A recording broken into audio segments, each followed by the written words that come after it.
L'objectif de ce webinaire était de vous faire tester une séquence d'enseignement hybride, notamment dans sa partie asynchrone que vous avez dû faire juste avant aujourd'hui. Ça vous permettra également de découvrir des outils numériques adaptés à l'enseignement et notamment à l'enseignement hybride, mais pas que. D'expliciter également les attendus liés à la thématique dépendance énergétique du programme de FHG. Ce webinaire a aussi comme autre objectif de vous proposer une séquence entre guillemets clé sur porte concernant cette thématique du programme de FHG pour la 5e année. Dans les apprentissages mis en œuvre, il y a l'approche du concept de dépendance au milieu. Il y a également savoir lire une carte thématique. Il y aura, dans les exemples que je vais vous proposer, aussi lire un graphique notamment, un graphique dynamique et décrire une répartition spatiale, une des premières choses que vous avez dû faire dans la partie asynchrone, et évaluer le degré et les conditions de dépendance aux énergies qui est un attendu du programme. Alors, voilà. Je ne vais pas revenir sur toutes les questions ici. Donc, vous voyez bien que là, j'ai proposé une approche d'analyse de cartes aux élèves sur différentes thématiques. Ils ont les consignes et ils sont censés comprendre ce qui est dedans. Je vais revenir après là-dessus. Et donc, ils font ça tout à fait en autonomie. Par rapport aux documents qu'ils ont à leur disposition et aux prérequis. Alors, effectivement, ici, je n'ai pas mis les prérequis qui étaient, comme on les retrouve dans les situations d'apprentissage sur le site, mais je vais les noter après. Et pour moi, il y a effectivement des prérequis indispensables à la réalisation de cette partie en asynchrone. Certains d'entre vous, vous m'avez posé la question, notamment aux 5 premières questions qui sont bien en asynchrone. Sur certaines notions, disparité spatiale, voilà, ça doit être connu. C'est quelque chose qui fait partie, si je prends le programme de FHG, c'est un élément qui se trouve dans le programme et qui est à faire apprendre aux élèves dès la 3e année. Donc, c'est dans la première compétence, puisqu'on en au 3e degré, je reprends, on a bien des notions de disparité spatiale. Et donc, pour la première compétence en géographie, on a 2 volets, la dynamique spatiale et la disparité spatiale. D'accord? Donc, normalement, en 5e année, c'est un terme, un vocable qui devrait résonner chez les élèves. D'accord? Ça, c'est une chose. Idem pour, je pense que c'était composante de l'espace, mais on va y revenir dessus. C'est des choses normalement auxquelles ils devraient, j'utilise bien le conditionnel, être habitués depuis la 3e. Si ce n'est pas le cas, qu'il y a un souci, libre à vous d'ajouter un petit document en annexe qui viendrait compléter, par exemple, cette notion de chiffres relatifs et chiffres absolus, données relatives et données absolues. D'accord?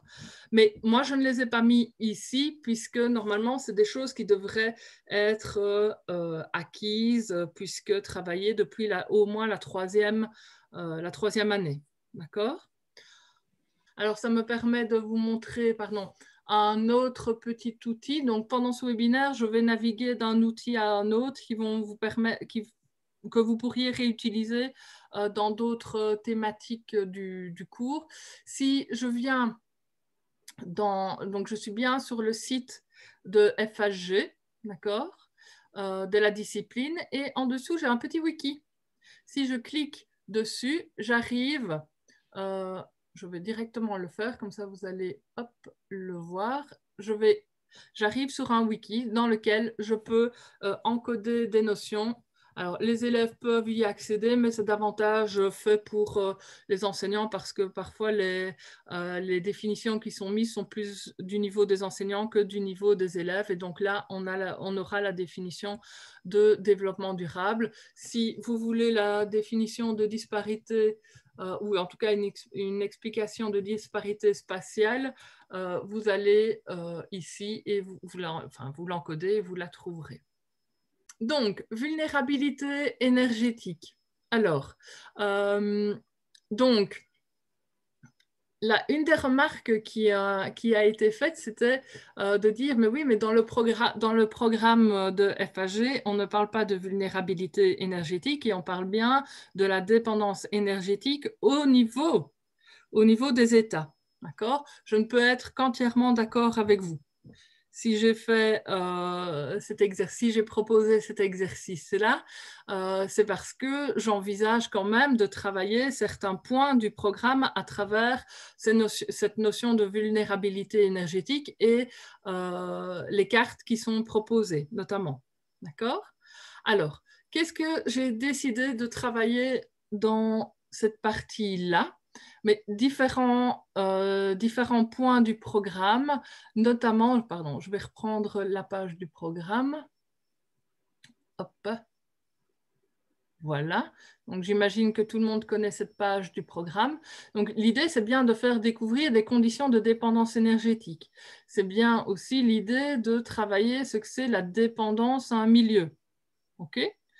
Je peux très bien décider de faire apprendre à mes élèves ce concept de dépendance au milieu à travers une autre thématique que la dépendance d'un État vis-à-vis des énergies. C'est un des objectifs que je me suis donné, c'était de rapprocher la thématique et le concept de l'individu plutôt que de le laisser au niveau des États. C'est ma porte d'entrée.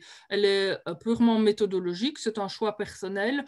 Et donc, je vais travailler notamment ce concept de dépendance au milieu et je vais prendre appui sur les degrés, les conditions de dépendance aux énergies d'une famille. La question qui va se poser, et je l'ai indiqué d'emblée, c'est une famille, un ménage est dépendant aux énergies par rapport à quoi? Par rapport à l'habitat ou par rapport au transport. Okay, voilà, c'est là-dessus, c'est vraiment la visée de cette partie que vous avez dû faire en asynchrone avant donc le webinaire, c'est de travailler cette dépendance au milieu à travers l'analyse de cartes, donc à travers le regard géographique. Alors, une fois que mes élèves ont fait ceci, ont répondu aux 5 premières consignes, je leur ai proposé d'évaluer les apprentissages. D'ailleurs, ce que vous avez fait, et là, j'ai proposé une série de questions pour évaluer à la fois des savoirs qui étaient abordés dans cette partie asynchrone, des savoir-faire abordés dans cette partie aussi, ainsi que des notions. Voilà, mais donc on peut corriger. Alors, troisième question, la composante de l'espace représentée sur la carte qu'on pouvait agrandir ici, qui était une carte des éoliennes. On est dans les dépendances énergétiques, pourquoi pas travailler sur la répartition des éoliennes. Ici, la composante de l'espace, donc c'est bien les éoliennes. La répartition des éoliennes, en l'occurrence ici, c'était en 2016. Et ce n'est pas l'espace belge qui est là, l'échelle qui est représentée. Alors, question suivante. Là, c'est une vérification de lecture de cartes et en même temps de repères. Alors, c'était cette question-ci qui posait problème à l'une ou l'autre personne. Puis j'identifie une densité spatiale au départ de cette carte. Personnellement, je n'ai pas d'informations concernant la densité de population ici, où je n'ai pas une composante de l'espace qui est représentée. Je ne vois pas très bien comment identifier une densité ici. Donc, voilà, une fois que vos élèves ont réalisé la partie en asynchrone, vous les retrouvez en version synchrone, c'est-à-dire en temps réel. Le temps réel peut être soit en classe, soit en vidéoconférence comme on le fait maintenant. D'accord? Et c'est le moment, il me semble pour moi, de répondre à leurs questions et surtout de structurer les apprentissages. Donc à ce moment-là, je vérifie si effectivement tout a été compris, tout a été clair. Et donc là, moi, je l'ai vérifié de deux manières, via le Padlet en répondant déjà à une partie de vos questions, vérifier via le WooClap ou si voilà, vous pouvez encore me poser des questions comme ça maintenant. Donc deuxième chose, ben voilà. Qu'est-ce qui a été mis en œuvre comme apprentissage dans la partie asynchrone? Qu'est-ce que mes élèves ont appris? Donc, c'est le moment de synthèse des apprentissages, de structuration des apprentissages. Et vous voyez ici que j'ai listé tout ce que j'avais mis en œuvre comme apprentissage dans cette première partie asynchrone. Valeur relative, valeur absolue. Densité de population, c'est normalement un rappel. Les foyers de forte ou faible densité en Belgique, c'est normalement un rappel. Disparité spatiale, c'est normalement aussi un rappel. Les facteurs de localisation, le développement durable, des repères spatiaux que je n'ai pas tous listés ici, les composantes de l'espace et le concept de dépendance au milieu, dont 4 caractéristiques. J'y reviendrai après. Ça, c'est pour les savoirs. Donc, vous voyez que dans ces 5 questions, l'air de rien, il y a quand même déjà beaucoup de savoir. Dans les savoir-faire, évaluer le degré et les conditions de dépendance aux énergies à travers notamment la mise en lien, donc la compétence 2 du programme de FHG, version volet géographique. Énoncer et illustrer une caractéristique du concept de dépendance au milieu par un exemple vu au cours, c'est le processus connaître des deux compétences de géo.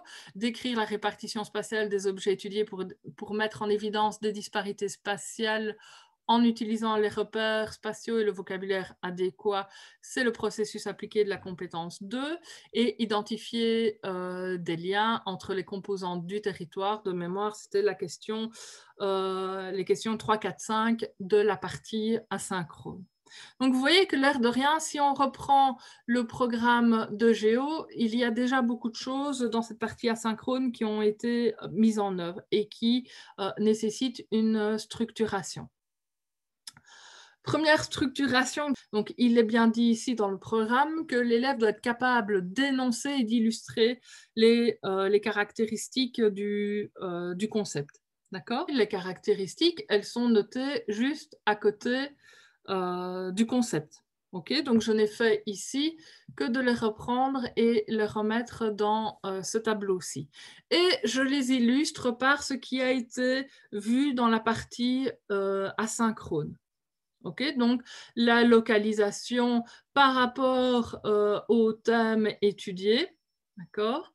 En l'occurrence, ici, on demandait à l'élève d'identifier une zone, la consigne 5, donc c'est ici que j'ai choisi d'illustrer, c'est avec la consigne 5 que j'ai choisi d'illustrer le concept. Donc c'était d'identifier une zone qui serait plus énergivore pour une famille ou pour un ménage, un espace en Belgique. Donc l'élève, il va y avoir une série de repères qui vont être énoncés. Les besoins liés à la population en termes d'énergie à cet endroit-là, les besoins énergétiques seront particulièrement plus importants si la densité de population est importante par rapport à l'ancienneté de l'habitat, par rapport aux revenus moyens qui seraient plus faibles dans certaines zones, etc. etc. Je n'ai pas mis les 3 petits points, je pourrais.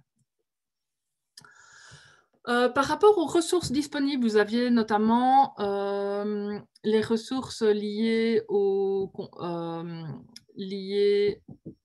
à la mobilité, au transport, liées aux énergies. Donc là, je n'ai pas mis de carte, mais j'aurais pu, est-ce qu'il y a de la géothermie, est-ce qu'il y a des énergies renouvelables partagées ou pas dans cette zone-là. C'est le genre de choses qu'on peut mettre là. Et il y a aussi la quatrième caractéristique, c'est le caractère durable des activités humaines. L'habitat ou le transport est-il plus ou moins durable? Ok, donc ça, c'est vraiment lié à l'analyse dans la première partie. Et vous voyez ici que je n'ai rien relevé parce que le corpus documentaire ne s'y prêtait pas. Donc, je ne suis pas obligée de compléter ces deux caractéristiques-là à chaque fois, enfin même toutes. Okay, et donc, j'ai bien dit dans ma structuration ici qu'en fait, l'élève a vu 4 caractéristiques. C'est mon objectif d'apprentissage. Il connaît le concept et il sait énoncer 4 caractéristiques et illustrer ces 4 caractéristiques par un exemple, vu au cours. Alors, c'est le moment aussi en synchrone, donc quand on voit les élèves, de peut-être appuyer sur certaines notions qui auraient été mal comprises ou qui sont importantes pour nous. Là, j'en ai repris 3. Donc, la notion de vulnérabilité énergétique d'un individu ou d'un ménage. D'accord, donc c'était vraiment l'objet de cette première partie-là. Les valeurs relatives et absolues, donc on a vu dans le story map, la petite définition qui était donnée, et j'ai remis la composante de l'espace, et ça me permet comme ça de dire à Marc directement que ça, ce serait bien de la remettre dans le wiki, parce que la définition est dans le programme CEFA 49, article 49, et pas dans le wiki. Donc voilà, et je trouvais que la définition était éclairante. Et donc, une fois qu'on a fini la partie asynchrone et la partie synchrone, cette partie synchrone peut se terminer sur la relance d'une activité. Et là, en l'occurrence, si je reprends une partie du programme, on peut travailler, en tout cas moi j'ai proposé ici, de travailler les dispositions prises pour réduire la consommation énergétique. Et donc, si vous avez été curieux, que vous avez été plus loin, après la structuration, voilà, comment diminuer sa consommation énergétique. Je propose quelques documents, sûrement un peu trop, il y en a 4, vidéo et à la fois audio et simplement, je vais dire, site citoyen. Et je demande simplement de lister 4 moyens ou dispositifs permettant aux ménages de réduire leur dépendance aux énergies, donc en l'occurrence leur consommation énergétique. En fait, le programme parle bien de la dépendance énergétique des États. C'est bien dans ce sens qu'on doit créer le cours, donc dépendance énergétique des États et des régions. Ben, il ne reste plus qu'à faire la dépendance énergétique des États et des régions. Mais j'ai déjà travaillé un certain nombre de compétences, j'ai déjà travaillé le concept, j'ai déjà travaillé des repères, etc. Et je peux déjà, entre guillemets, faire des petits V à côté des éléments que j'ai vus. Ça va? Et donc là, je vous propose peut-être de propositions de suite de second volet à cette thématique dépendance énergétique. Et donc, et finalement, nos États, ils sont dépendants ou indépendants des énergies?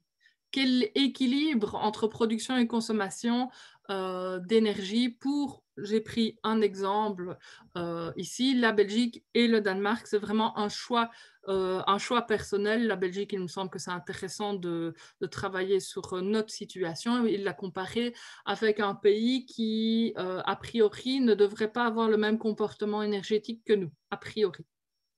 D'accord ? Et donc voilà, donc là, a priori, je suis repartie en asynchrone avec mes élèves. Donc je pourrais leur demander, bah, tiens, quelle énergie consommons-nous? Renseignons-nous sur les énergies qui sont davantage utilisées et consommées en Belgique. Et là, je leur propose d'aller dans la liste des géoportails qui est disponible sur le site de géographie, et de simplement aller chercher le géoportail qui te permettra de prendre connaissance de la consommation en énergie pour les pays de l'Union européenne. OK ? Donc, énergie UE, et je n'en ai pas beaucoup, et ça doit être... Hop.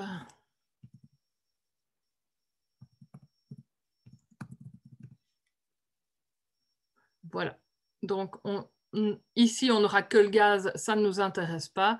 Donc, c'est vraiment ici, je clique sur l'image et j'arrive sur un géoportail qui propose davantage des animations que des cartes, mais on en trouve aussi. Et donc, nous voulons savoir quel type d'énergie nous consommons en Europe. Donc, je clique et je suis à chaque fois le lien. Ce qui est intéressant ici, c'est que c'est dynamique. Okay, je vais pouvoir aller sélectionner les informations et là, l'élève ne va pas utiliser en fait une carte, mais un graphique dynamique. Alors, comment le rendre dynamique? Ben, simplement, je clique dessus, vous voyez déjà que ça bouge.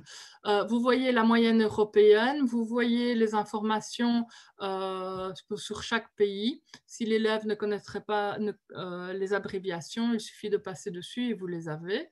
Je vais prendre la Belgique. Voilà, je mets la Belgique en relief. Je peux à chaque fois avoir la moyenne européenne et un pays au choix. Donc ici, je vais le faire 2 fois, une fois pour la Belgique, une fois pour le Danemark. Donc, 2 informations après, à droite du graphique, j'ai le mix énergétique de la Belgique. Et donc, on voit ici que la Belgique consomme davantage de pétrole que d'énergie renouvelable, par exemple. OK? Je peux faire la même chose pour le Danemark. On va voir que le Danemark consomme davantage d'énergie renouvelable que la Belgique, un peu moins, mais pas tant que ça, de pétrole que la Belgique. Et qu'il est en dessous, clairement en dessous, dans les bons élèves, de consommation en charbon, parce que j'ai choisi ici de mettre en évidence en termes de charbon pour les différents pays européens. Si je prends le pétrole, voilà, hop, ça change. Qui vont consommer le plus de pétrole, ça va être Chypre à 61,4%. Donc, de sa consommation en énergie, 61,4% sera faite sur base du pétrole. Le Luxembourg, 61%. Meilleur élève, 27,3%, c'est la Finlande et la Suède. OK. Et on peut faire le même pour les énergies renouvelables. On a ici la Lettonie qui a plus d'un quart de sa consommation énergétique basée sur les énergies renouvelables. Et on voit que le Danemark est à 13%. Si je prends la Belgique, on est seulement à 4,8%. Donc, vous voyez qu'ici, on peut lire ce graphique de différentes manières. Voilà, l'élève est arrivé sur la liste des géoportails. Il a sélectionné le bon géoportail. Je lui demandais ici d'identifier le top 3 des énergies consommées pour la Belgique, le Danemark et la moyenne européenne. Voilà, ça c'était ma consigne de base. Et également le top 3 des secteurs les plus énergivores pour l'Union européenne. Et ça, comment je le remarque, vous avez peut-être vu qu'à côté, il y a à chaque fois un petit texte explicatif. Voilà, et on a le secteur des transports qui consomme un tiers de la consommation finale de l'énergie, etc. Donc, c'est expliqué ici. Donc, l'élève va devoir aussi se pencher sur ce petit texte-là. Je reviens à ma consigne. Et donc, comment l'élève peut-il m'envoyer sa réponse? Tout simplement, voilà, moi, j'ai fait une capture d'écran et j'ai mis 1, 2, 3 pour mon top 3. Et on le reconnaît avec le drapeau qui apparaît à chaque fois. Donc, je pourrais très bien demander à mon élève de simplement me renvoyer ces captures d'écran-là et sa sélection ou de lui demander de faire un petit texte à côté pour mettre bien en évidence ses réponses. Consigne suivante, c'était en sélectionnant une énergie dans le bas du graphique, tu pourras identifier les États de l'Union européenne qui sont les plus grands consommateurs et les plus faibles consommateurs de l'énergie sélectionnée. C'est ce que je vous ai montré avec le pétrole et les énergies renouvelables. Et donc, j'avais déjà fait l'exercice, les plus grands consommateurs de pétrole, les plus faibles consommateurs, et on a ce petit tableau. Et je demande de synthétiser ensuite les observations faites sur base du géoportail de l'Europe. Oui, moi, dans la consommation de consommation d'énergie, ils mettent l'électricité. Oui. Mais il y a des matières premières pour produire l'électricité. Donc, je ne sais pas à quel point, enfin, je ne sais pas ce que ça vaut. en savoir est-ce que c'est produit à partir du pétrole ou d'autres choses. Est-ce que si c'est produit à partir de pétrole ou de charbon, est-ce que c'est inclus dans ce qui est marqué ailleurs? C'est peut-être noté quelque part, hein. Oui, c'est sûrement noté quelque part. Je l'ai trouvé hier et évidemment, je ne vais pas le retrouver aujourd'hui. Céline, dans Oui, le chat, j'ai mis un lien vers l'Agence internationale de l'énergie. Donc, si tu cliques sur le lien que j'ai proposé dans le chat, tu verras. Ce sont des graphiques pas très compliqués à lire si on prend la peine de les lire. il Voilà. fallait que j'aille. Ça a l'air compliqué vu comme ça, mais en fait, c'est hyper simple à lire. En fait, tout ce qui se trouve à gauche, c'est les entrées. Donc, toute l'énergie, voilà, elle est produite par tout ce qui est mis à gauche. Et tout ce qui se trouve par ailleurs, ce sont les consommations ou les pertes ou le stockage. En fait, donc, c'est toute l'utilisation. Donc, si vous posez la question de savoir d'où vient l'énergie qui vient des centrales électriques, c'est les power stations qu'on voit en bas. Eh ben, vous cliquez sur Power Station, directement dessus, sur Power Station même, sur le nom Power Station. Ah oui, ici. Voilà, tu cliques dessus, voilà. Et là, vous avez toute la part des produits qui entrent dans la production d'électricité en Belgique, par exemple. Bon, ok, c'est un peu plus compliqué que le graphique que Céline a proposé, hein. Mais en plus, vous pouvez voir là l'évolution de la consommation d'énergie, de la production depuis 1973. Donc depuis le premier choc pétrolier, c'est intéressant. Vous glissez juste la souris, vous allez voir en live comment ça a évolué depuis lors, quoi. Vous allez Oui. voir, par exemple, vous allez voir pour la Norvège, vous allez voir pour l'Allemagne, allez voir pour le Congo aussi, hein, c'est assez étonnant. Ça permet aussi de couvrir avec plein d'autres pays et voir la structure. Et donc, la Norvège, par exemple, elle a une réputation d'économie très verte, enfin, de production d'énergie verte. Allez voir, hein, la Norvège, c'est loin d'être vert, hein. C'est même surréaliste, quoi, hein, de parler d'énergie verte en Norvège, quoi, hein. Regardez la part des productions pétrole et gaz naturel. Alors évidemment, eux, ils ne consomment quasi rien de tout ça, mais ils exportent tout, quoi. Et donc finalement, c'est eux qui sont responsables de la consommation et de la production de CO2, hein. Et donc, on pourrait travailler la dynamique spatiale à l'aide de ce graphique. Ah oui, parce que là, en plus, on voit que les Norvégiens, effectivement, si on regarde les productions, la consommation finale, elle est très faible et elle est très verte. Mais quand on regarde ce qui entre, c'est loin d'être vert, hein. Mhm. C'est même un des pires élèves au niveau européen.